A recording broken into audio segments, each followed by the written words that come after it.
Welcome to Go Solo Live. This is Jennifer Buchholz with Transform Via Travel. Today we'll hear from Danielle Birdeau. She will share some of her midlife solo travel journeys and her adventures in hiking. I can't wait for you to hear about how she has persevered through many mental and physical challenges and is looking forward to what's coming next for her. Stay tuned, and at the end of our show today, I'll be sharing some exciting upcoming events that Transform Via Travel is going to be a part of. Welcome to Go Solo Live. Don't you mean Go Solo Live? Have you ever been asked, why on earth would you travel alone? Go Solo Live not only answers that question, but celebrates life as a midlife solo traveler. This is a safe place for women to come together to reminisce about their travels, encourage others to travel, and to dig into the real lessons learned from these journeys. Now join Jennifer Buchholz with Transform Via Travel as she and her guests share stories of the solo travelers of midlife women. Hello, everyone. This is Jennifer Buchholz with Transform Via Travel, and we're here today with Go Solo Live. Today, we'll be spending some time with Danielle Birdeau to hear of some of her solo travel journeys, her adventures, and the how, the why, the where, and the what next. I can't wait to share with you Danielle's story. Welcome, Danielle. Hi, Jen. Thanks. I'm so glad you're here, and we're going to dig right into it. So let's start with where you were in your life when you started on this solo travel journey. What was going on? Or give me some background. Okay. So I guess I was in my 30s. Yeah, because I'm kind of doing the solo travel, coming into it midlife. And so it was in 2005, and I was standing on the rim of the Grand Canyon like the other 4.5 million people who stand on the rim every year. I never made it a quarter mile from my car, but at that moment, I decided that someday I was going to go to the bottom of the Grand Canyon, and that, of course, was walking. And that means you have to walk back up. And the other caveat to that is at the time, I probably weighed 100 pounds more than I do right now, maybe more than that, actually. But I just decided I had to do that. So it took me a couple of years. Like 7, I think. But in 2011, for my birthday, actually my first day in the canyon was on my birthday, I went on my first backpacking trip. It was a 5-day trip in the Grand Canyon, my first time backpacking ever. Had no idea what I was getting into. I wasn't completely alone. I hired a guide because you can die there, and I didn't want to die. I really didn't. And so I carried 40 pounds on my back for 3 days. In the last 2 days, I carried 50 pounds on my back and it's all uphill on the last 2 days, because we had to carry all of our water for the last 2 days because we wouldn't encounter water. So that's where I started. And, I lost a toenail. I broke my toe the month earlier. And I got hooked, and I've been backpacking ever since, and then just expanding out as I can with travel. But that trip really changed my life. It changed my career. It changed how I thought about myself. In fact, one of my colleagues, when I got back, said, "You're a different person." And then 6 months later, I left that position, and they said, "We knew when you came back from the Grand Canyon, you wouldn't stay here." So that's how it started for me. Well, I want to dig a little bit deeper, and to the degree that you're willing to share, the reason that we do Go Solo Live is because there's a lot of people that wonder why women travel solo. Why would you go it alone? That's so weird. And I'm not going to get into your why for traveling solo on that first trip yet. I want to get into how did you go from this, I visited the Grand Canyon once, to not just the personal determination to do a hike, because there's a lot of ways you can do the Grand Canyon, and I've done it the easy way. Yeah, and never a mule. I will never do a mule. Okay, I'm going to want your why on that too. But how did you go from, okay, I am going to do this for myself, for my birthday. I know I got to carry a pack, and I have to be in a good enough physical condition. How did that transition happen? Because that's as important as the actual trip. Yeah, it is. I think it was just a lot of circumstances of growing, and we knew each other actually at that point. We were both working like ridiculous amounts of hours.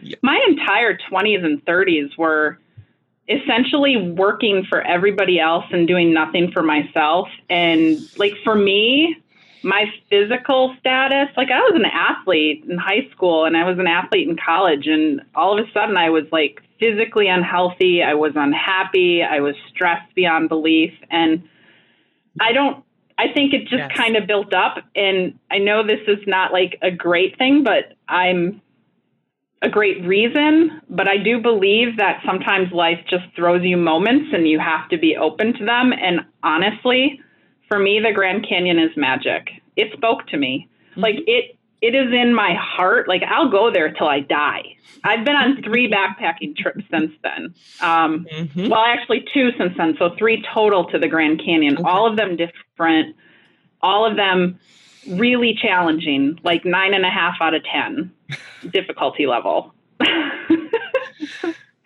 So it just spoke to me, and then everything was building up, and you're going to change it for yourself or you're not. No one's going to do it for you. You got to stand up for yourself.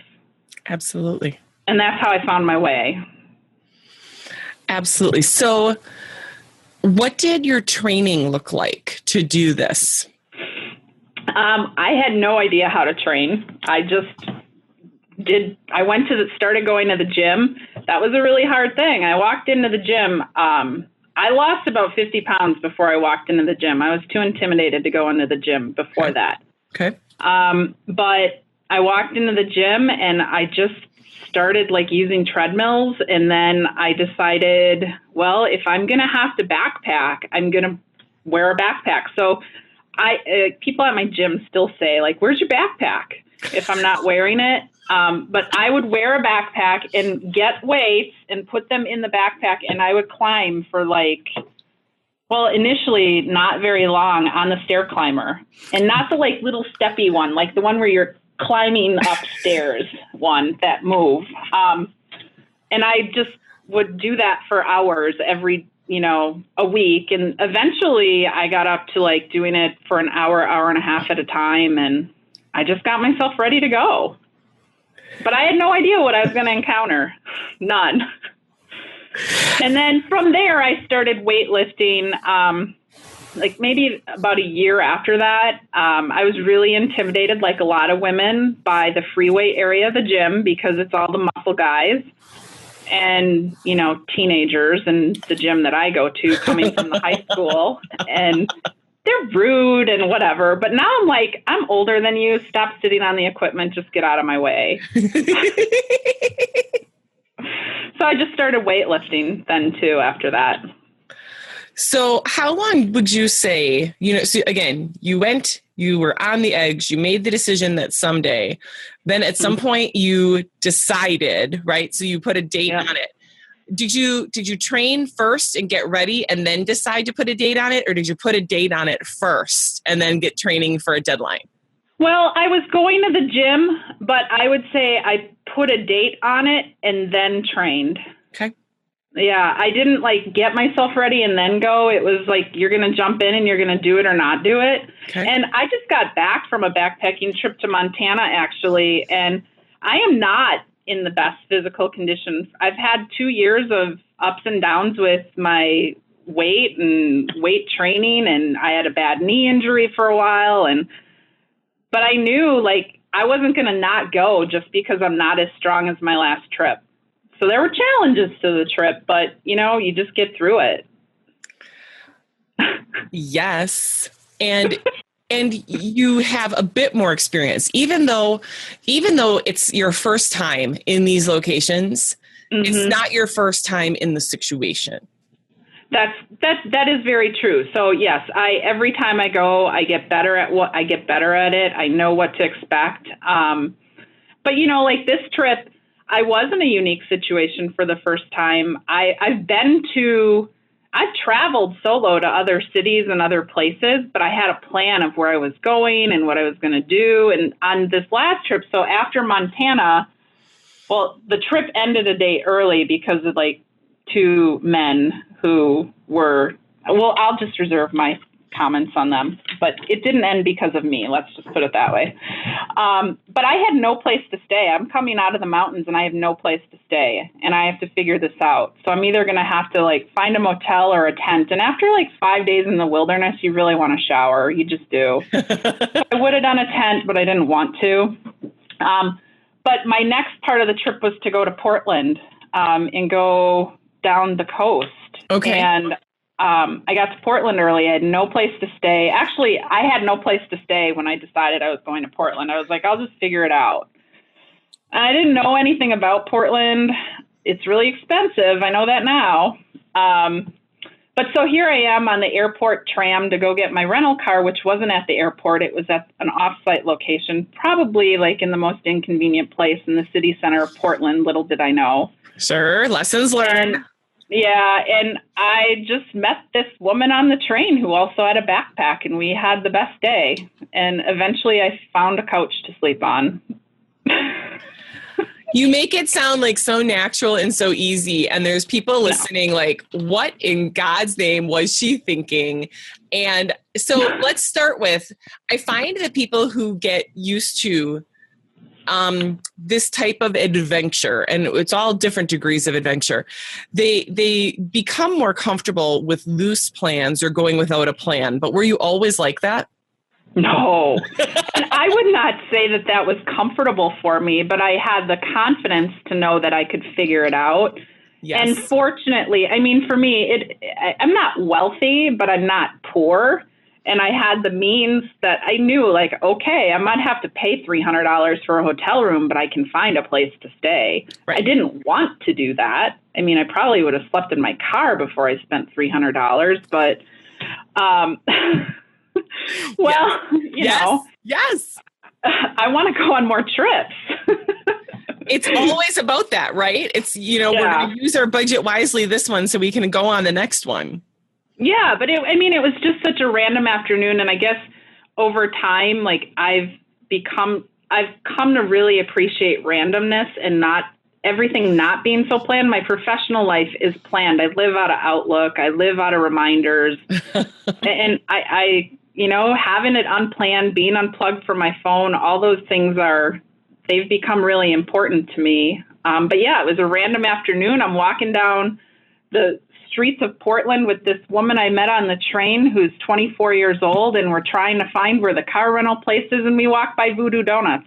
Yeah. I don't know if you've heard of Voodoo Donuts, but I've seen them on whatever television show, and I was like, oh, Voodoo Donuts, I hear they're good. And she's like, I'd stop. And I said, well, so would I. So I earned a donut. I just climbed 2 mountains, that kind of thing. So those were our experiences. I love that you can have that randomness and then you can have that shared experience with somebody. And yes, I absolutely do love Voodoo Donuts. I would not consider myself a donut connoisseur. To me, a donut is a donut is a donut. Yeah. However, I was in Denver with my sister, and there's this couple coming up the elevator with a huge box. Like there's 2 of them, and they have a box of 24 that they're taking home. I'm like, yeah. Why? So I go because I'm like, I got to go check it out. And honest to Pete, they were the most delectable, mouth-watering donuts I have ever experienced in my life. Yeah, I mean, we waited 20 minutes for that donut. One donut. One. I know. And you know what? I would totally do it again. Yeah. And then we did other really great, I had to do laundry, so I had to find a laundromat. Yeah. Found the best laundromat ever on this travel experience. You could have a drink while you're doing your laundry. I mean, awesome. You could play video games, drink, and have food. What's not to love? That's brilliant. Why wouldn't everyone have a laundromat? And then we went and found beer. It was great. It's great. Well, and that's a cool connection because random connections like that you can continue on with, and who knows if you meet up again.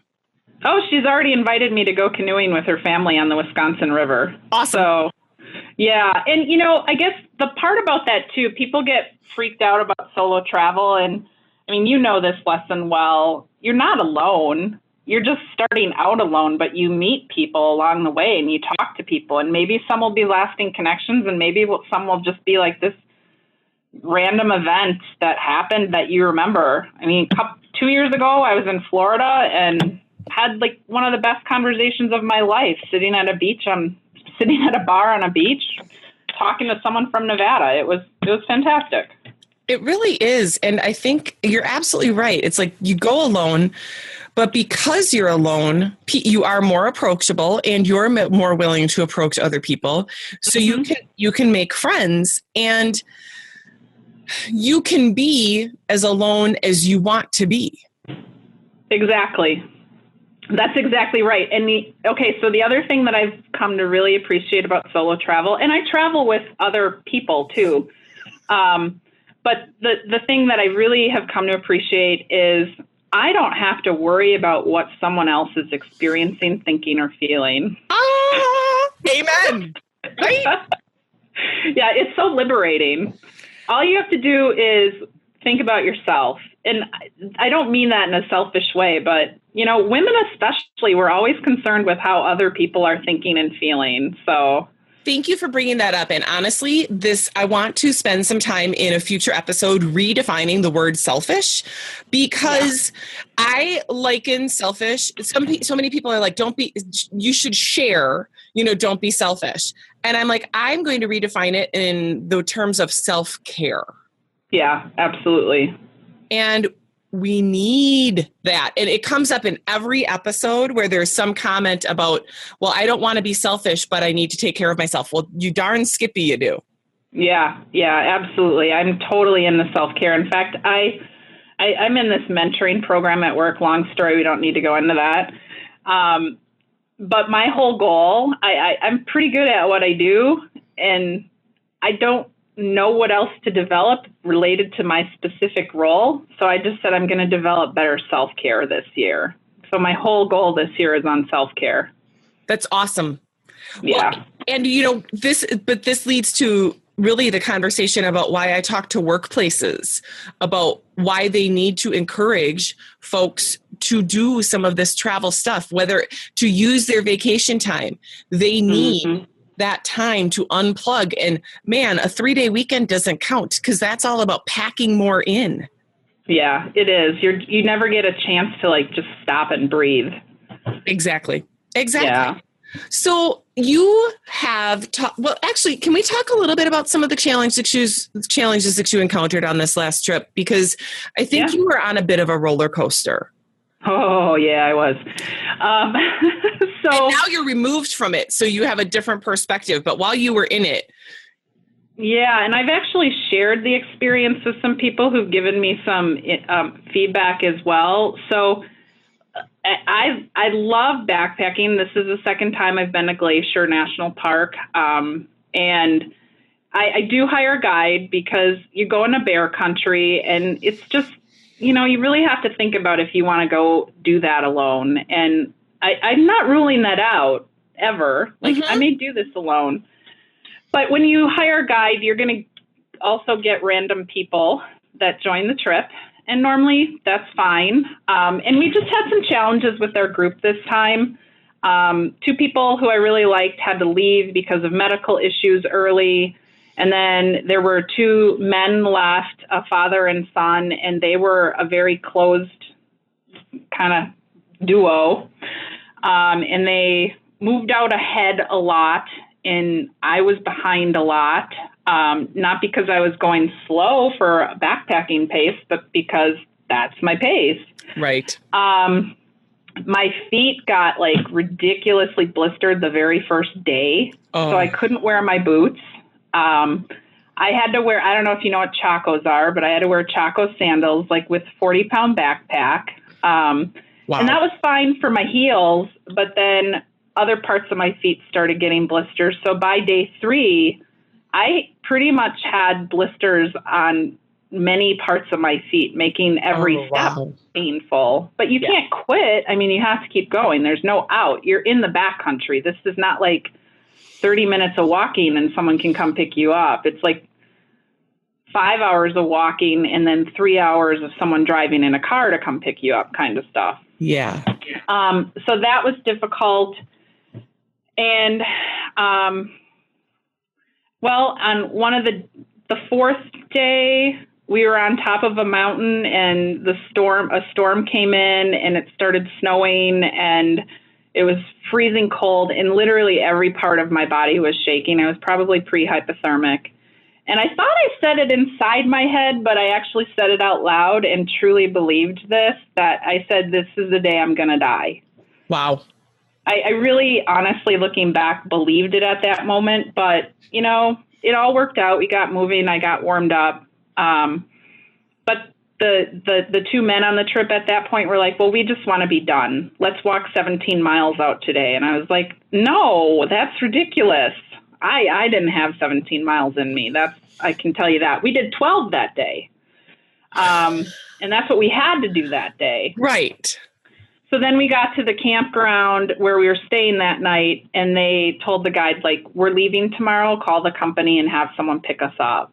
And they just kept asking me, like, will I leave? And I, you know, at that point I was so over kind of being around that dynamic that I told my guide, I just said, if you feel this is the best thing to do, we can do it. And wow. So the trip ended a day early, and it is what it is. But so a couple of people since then have said that from their perspective of my telling the story, and who knows, you know, I probably put my own bias into it, that they feel like I was being targeted, which I find interesting. And I guess I can see it a little bit. I don't know that I specifically was being targeted, but I think it was that I'm a woman backpacking. There's not as many women backpacking. And so being targeted dynamic. In what way? Like, because physically I wasn't in the same shape as them, that they were purposely kind of moving out ahead. I don't know that I believe that. I just think they were just who they are. Sure. But I don't know. So when I left that trip, I thought, oh, man, this might be the last time I go backpacking. And since then, that's fading. That happens sometimes with every trip I go on. I ask myself, why am I torturing myself and abusing myself? Yes. But yeah, it was difficult. It was really difficult. I guess the confidence in myself too got a little shaken by all of that. So, and I just am going to add, let's keep it real here. They did not have to deal with an unexpected menstrual cycle in the back country for 4 days. Thank you. It's not like, you know, you have bathrooms and that right. You have to carry all of that. Yep. New and used. Yep. Absolutely.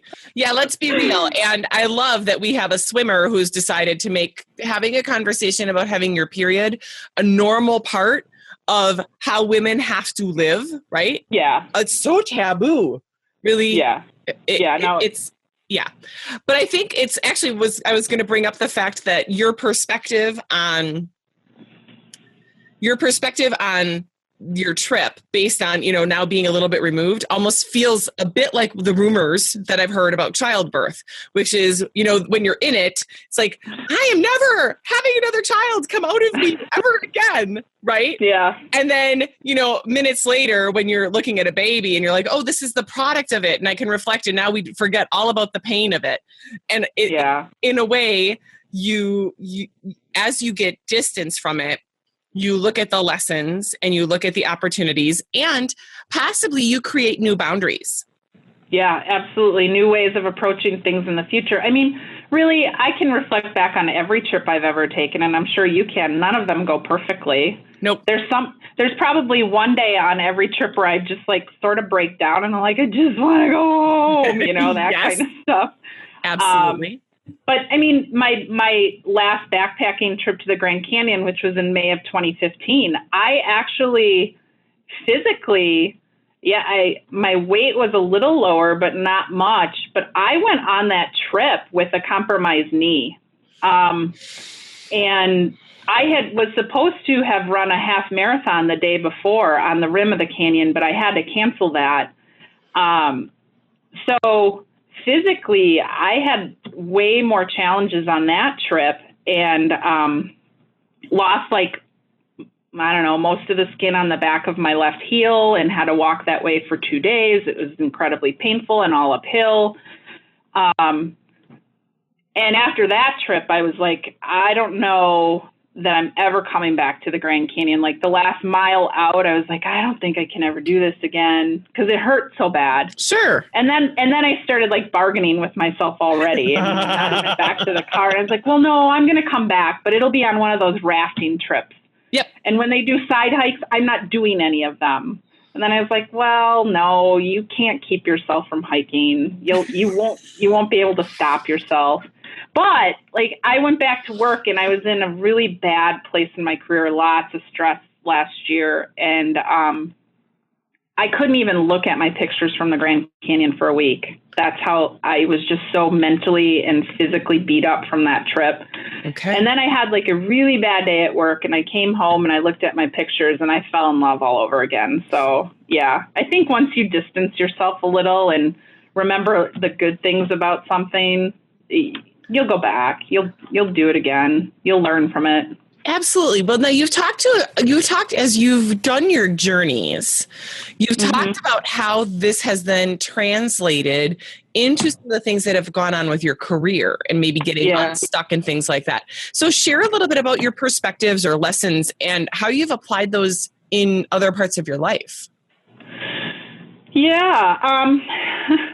I think overall the lesson for me is just continuing to have confidence and no matter what the situation and, I honestly, it's mostly just confidence and believing in my ability to do things. And it's so cliche. You can do anything you set your mind to. Well, not really. I mean, you have to actually do things to make it happen. Yeah. Action is required. Yeah, it is. So I think it helps me remember that I've achieved like really difficult things physically. And a couple of these where I could have died and I did it. And so it's, you can just get through it. Just pick a thing and get through it. When you're on a trail, like pick the next half mile and just decide how you're going to approach it. It's the same at work. Pick your day and how you're going to approach that battle or that difficult moment and decide what's important and not important. Absolutely. Like photos, I love taking photos. So there's some photos I'm like, it's not going to be that good. I'm not going to take it. That's kind of how I approach work too. Not going to be that important for me to invest all that time in it. Let's just let that one go kind of thing. So you're able to a little bit more discern and prioritize.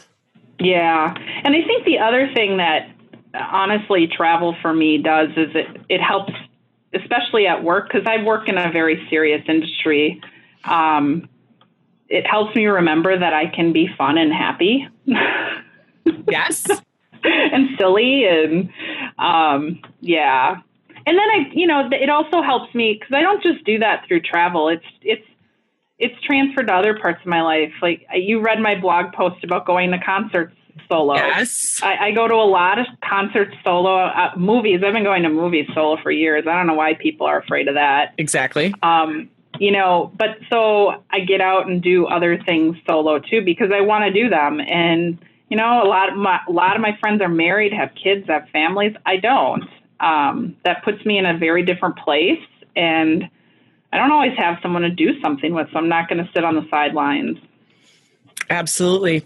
Absolutely. And it's a different way. I think part of that is, for those folks who aren't ready to go and do these amazing hikes or to go on this big trip, some of those little exercises of dinner alone, concerts alone, movies alone, they're all important parts of it to say, hey, if I can go do this alone, I can go do that alone.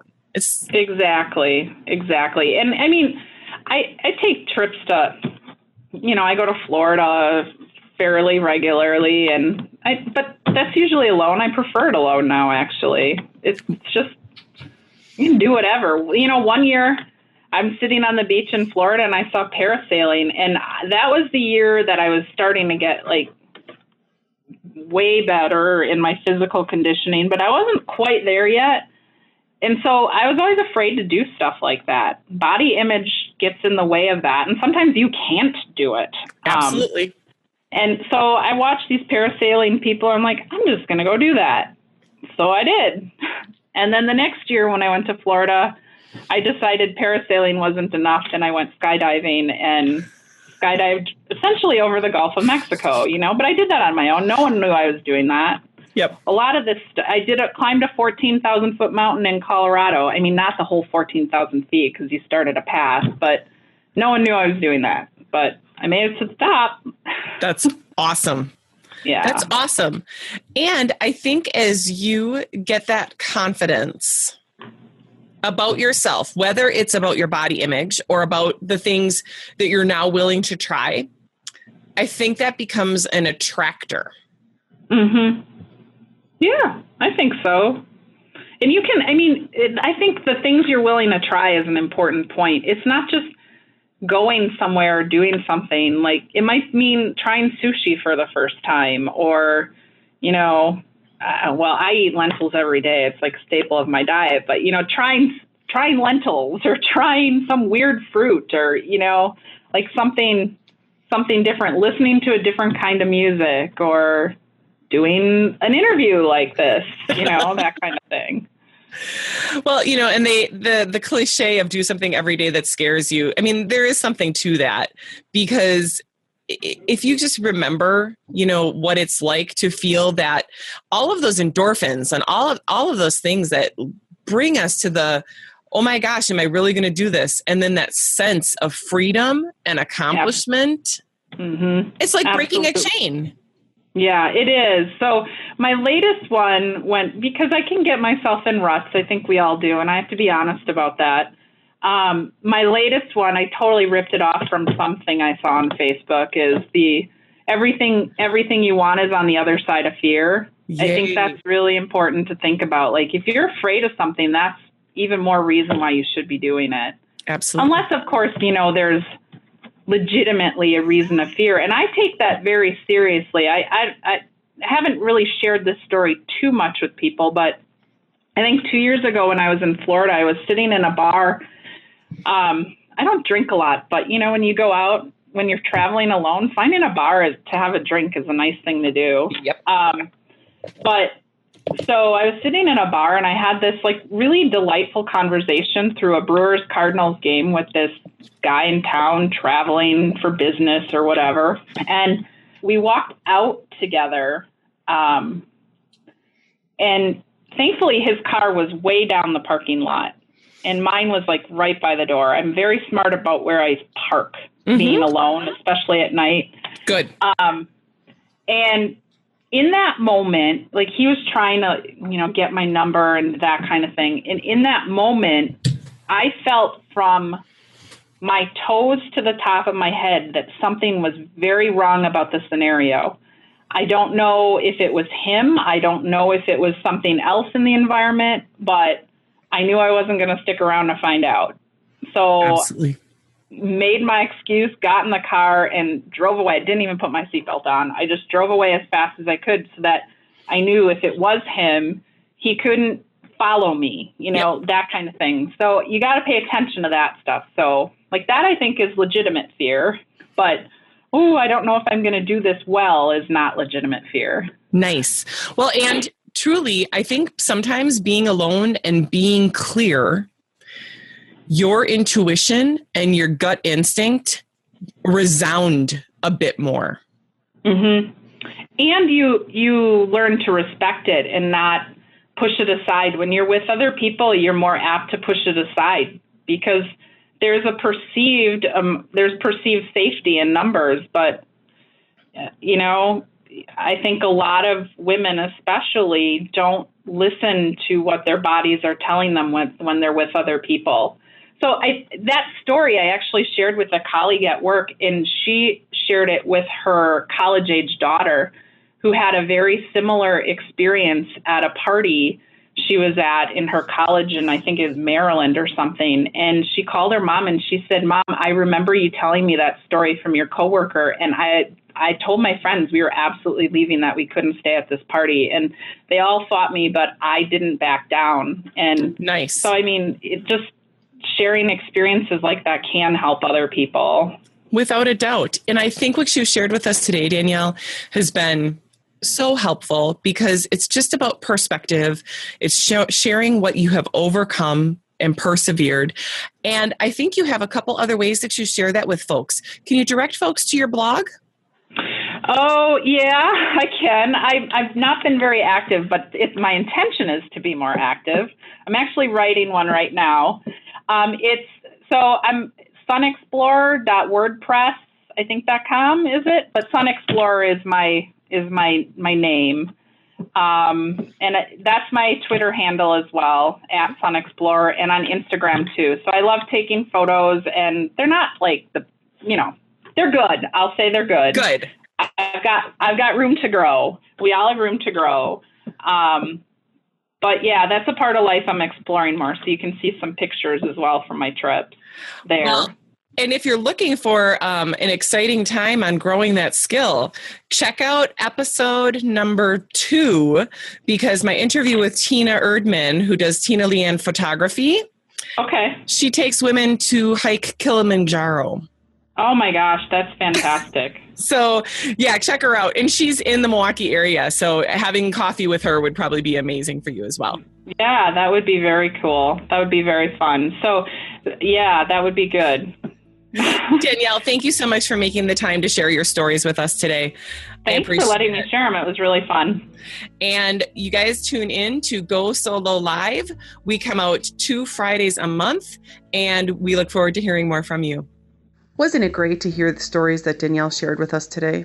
It's important to remember that reflection is a very powerful filter of our memories. Being able to capture the adventures that we have while we're traveling is so important. That's why I highly encourage journaling as you're traveling. Well, this concludes our 4th episode of Go Solo Live, Go Solo Live. I hope you've been enjoying it so far. I'd love to get your feedback. Please feel free to reach out to me directly at jennifer@transformviatravel.com. You can also please post reviews on any of the sites where you've subscribed to this podcast. For more information about what Transform Via Travel does and our upcoming trips and events, please go to www.transformviatravel.com or check us out on Facebook at facebook.com/transformviatravel. I look forward to connecting with you and hope to see you next time.